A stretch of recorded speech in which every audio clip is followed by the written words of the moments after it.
একসঙ্গে খারাপ থাকার চেয়ে আলাদা ভালো থাকা ভালো, এখন এটাই যেন বাস্তবতা। এই যুক্তিতেই টেলিপাড়াতে ভাঙছে একের পর এক সংসার। এবার সংসার ভাঙল বাংলা টেলিভিশনের জনপ্রিয় নায়িকা সৌমি ব্যানার্জির। অল্প বয়সেই বিয়ে করেছিলেন তিনি। সুখের সংসার ছিল অনেক বছরের। মাঝে মাঝেই স্বামীর সঙ্গে ছবি শেয়ার করতেও তাকে দেখা যেত। অনেকেই জানত না বাস্তবে অভিনেত্রী এক কন্যা সন্তানের মা।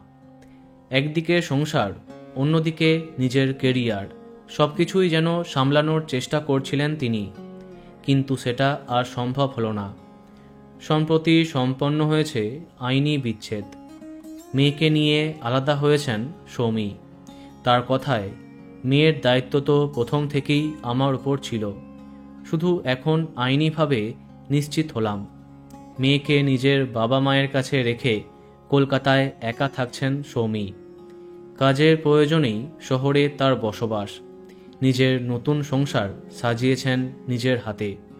তার কথায়, সংসার করতে ভালোবাসি, তবে এবার বুঝেছি নিজের পায়ে দাঁড়ানো কতটা দরকার।